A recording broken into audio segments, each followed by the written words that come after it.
You know that quiet space right after he's finished when the room seems to still, the breathing slows, and you can almost sense the shift in the air. Most women assume he's simply catching his breath, but that's not the whole truth. In those moments, sometimes even before you've moved at all, his mind is already swimming with thoughts and feelings. And here's the thing, he's not going to put them into words, not because there's anything bad about them or because he's hiding from you, but because most men have never been taught how to share what goes on in their heads in those private post-intimacy seconds.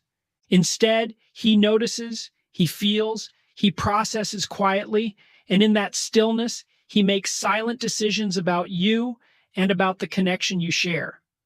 I've spoken with many men about this, and the truth is those moments afterward are often when they're the most open.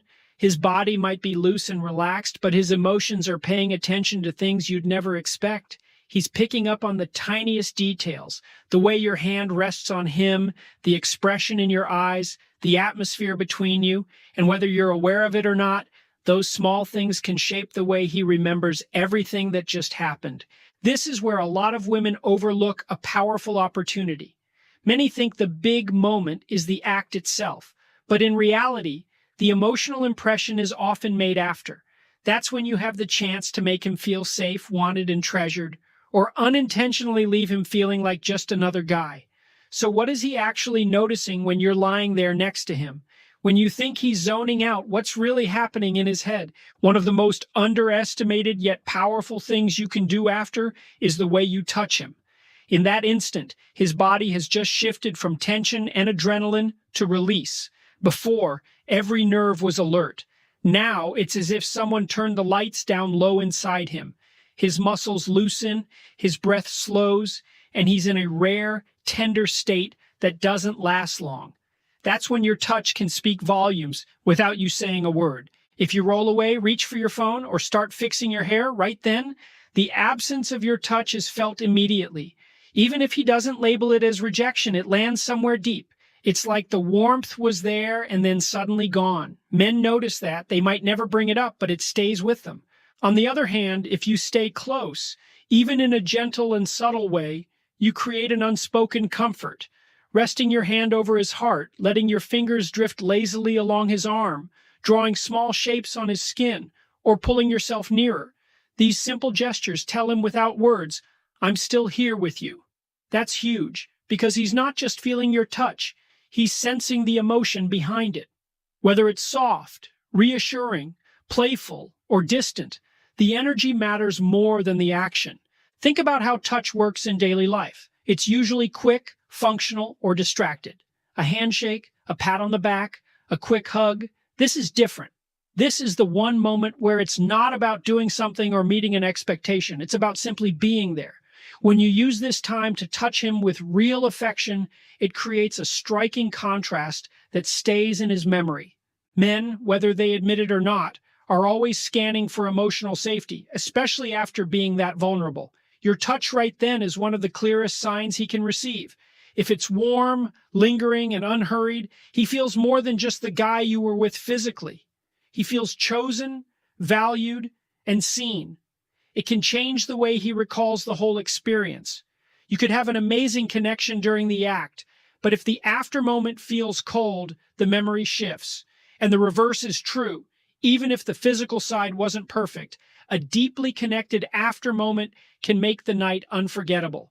This is often why a man will find himself drawn to a certain woman without being able to explain exactly why.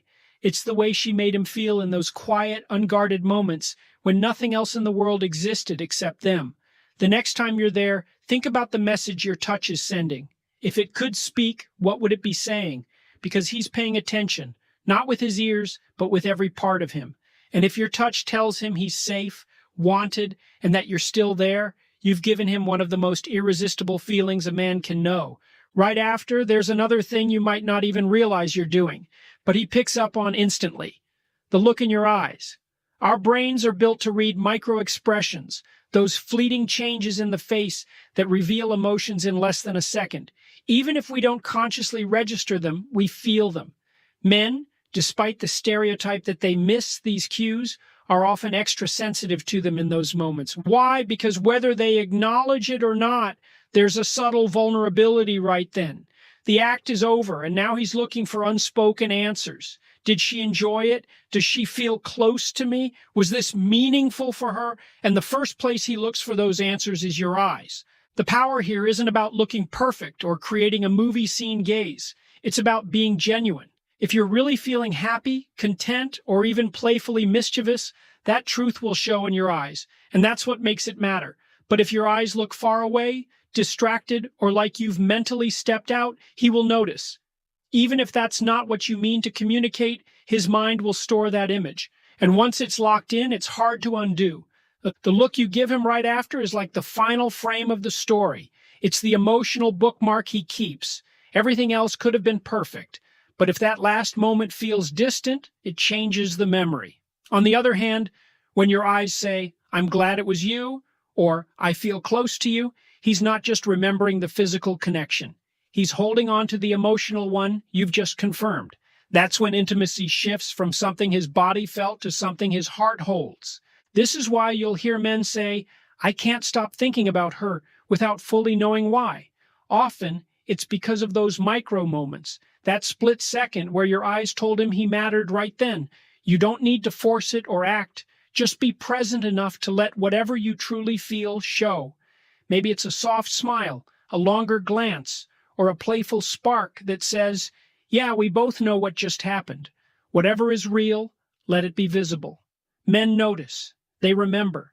And when your eyes are warm and anchored in connection, you give him something far more valuable than physical pleasure. You give him emotional certainty. There's also something hardly anyone talks about that can completely change how he feels about what you just shared, whether you stay in that space after.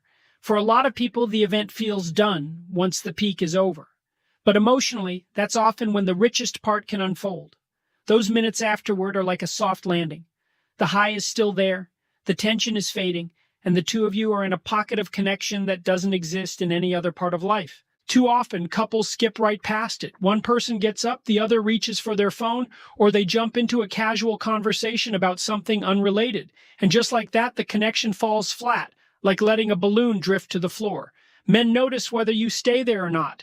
They notice because their mind, in that rare state, is tuned to you. If you pull away too soon, physically or emotionally, it feels like the door to that private place just closed. It's not about lying there for hours. It's about staying present long enough for both of you to feel that connection settle in.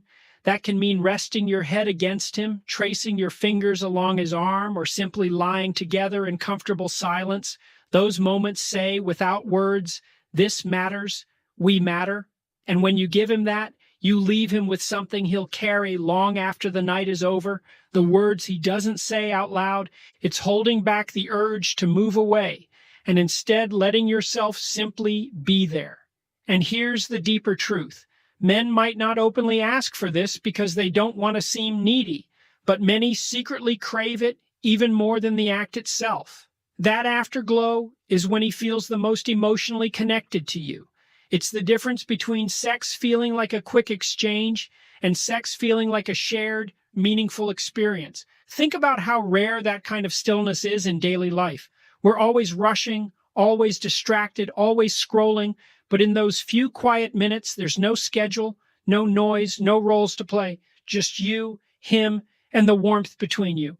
When you stay in that moment, you're telling him without words, "I'm not here just for the physical part, I'm here for the connection." Here's a little secret. The more you allow that space to linger with him, the more he'll start linking intimacy with emotional closeness, not just physical release. And when a man makes that link, he won't just want you in his bed, he'll want you in his life. So next time, instead of jumping to what's next, try staying still. Let the air settle. Feel the weight of his breathing and let your body sink into his. Because it's in that pause, in that quiet, that men often fall a little bit more in love, even if they never say the words. Something happens right after intimacy that can feel awkward for some people. The room grows quiet, breathing slows, and for many women, that's when they feel the urge to say something, to fill the gap. But here's the thing. Men notice how you treat that silence, and it says a lot about the connection you share. For many men, that quiet isn't empty. It's sacred. It's one of the only times they can simply exist without pressure, without having to perform, without needing words. The silence isn't a hole to be filled, it's a space to feel. When a woman can stay in that silence without fidgeting, apologizing, or trying to break it with small talk, it sends a powerful message. She's comfortable here. She's comfortable with me. She doesn't need to entertain me or prove herself. She can let the moment breathe. That level of comfort is incredibly attractive because it shows emotional confidence. On the other hand, when someone gets restless in that silence, filling it with random chatter, grabbing their phone, or making a joke to break the stillness, it can take away the magic too quickly. It's like ending a beautiful song with a sudden jarring noise. Of course, this doesn't mean you should never speak. If you want to whisper something sweet, tease him playfully, or share a soft laugh, go for it. But it's about whether you can handle those first few moments of stillness without rushing to escape them. Because in that pause, your breathing, your posture, and your energy are saying more than words ever could. Think about what silence means in everyday relationships. Two people who are secure with each other can sit quietly in a car or on a couch and feel at ease. Two people who are unsure often rush to fill the air because they're afraid of what the other person might be thinking. The silence after intimacy works the same way. Men love when a woman can let the moment last because it says, "I'm not in a hurry to move away. I'm not uncomfortable. I want to be here." It lets him relax deeper into the connection instead of bracing for whatever's next. And here's something many women overlook. He will remember how you made him feel in that quiet. He might forget the exact words you said earlier, but he will remember whether the silence felt warm and safe or heavy and awkward. That memory will shape how he thinks of you long after. So next time, instead of rushing to talk or get up, lean into it. Listen to the rhythm of his breathing. Let your hand rest on him without needing to do more. Let the quiet wrap around you like a blanket. When a man feels fully at ease in that kind of silence with you, that's when you shift from someone he enjoyed physically to someone he feels deeply connected to emotionally. Here's something most women don't realize. Intimacy doesn't end when the physical part is over. For a man, what happens afterwards can shape the whole meaning of the moment. And one of the most powerful things you can do after is make him feel chosen. Chosen is different from desired. Many men have been wanted for the physical side, pursued for attraction, chemistry, or thrill. But chosen means you're saying, "I want you, not just what you can give me." After he finishes, when his guard is down and his body is relaxed, he's more open to feeling this than at almost any other time. If in that space, you show him that you want him, the person, not just the act, it reaches him in a way he won't forget. It doesn't need to be a grand gesture. It could be pulling him closer instead of rolling away, kissing his shoulders softly, running your hand slowly down his arm, or whispering something personal like, "I love being here with you," or "You're my favorite place to be." These small moments tell him that even though the physical goal is past, you still want to be near him. For a man, that's deeply affirming. It's like you're saying, "I'm here for you," not just the performance. On the flip side, if you pull away too soon, getting dressed, turning away, or acting like the moment is over, he may not consciously think of it as rejection, but it will feel like distance. And that distance can slowly weaken the closeness you just built. When you make him feel chosen after, you're carrying the intimacy beyond the act. You're showing that your attraction doesn't switch off with the climax. And here's the truth. When a man feels this often, it creates a kind of emotional pull. He'll want to be near you more, he'll crave your presence, and he'll see you as someone who offers more than physical pleasure. This is why some men can be with many women, but keep returning to one. She's the one who made him feel special even after it was over. She's the one who made him feel picked, not just desired. So next time, think about the difference. Desire says, "I want you now." Choice says, "I want you always." Men feel that difference even if they never say it. And if you can make him feel chosen after the act, through your touch, your attention, your presence, you've tapped into one of the strongest forms of intimacy there is. Put it all together. After he finishes, he's not turning off. He's not disappearing into some blank state where nothing registers. That's when he's noticing everything. The way you touch him, your expression, whether you stay close or pull away, how you handle the quiet, and if you make him feel chosen. These moments aren't just filler between sex and getting dressed. They are the anchors that shape how he remembers it all. You have more influence over them than you might think. You can treat them like an afterthought, or you can use them to create something magnetic. When you get this right, you don't just make him feel good, you make him feel safe, wanted, and connected in a way most men rarely experience. That's the difference between being just another moment in his life and being unforgettable. So here's the challenge. Next time, slow down. Notice the small things. Let your touch linger. Let your eyes say what words don't have to. Stay in the moment. Hold the silence. Remind him without trying too hard that you're there for him, not just the physical. Do that, and you won't just be the woman he wants. You'll be the woman he can't stop thinking about.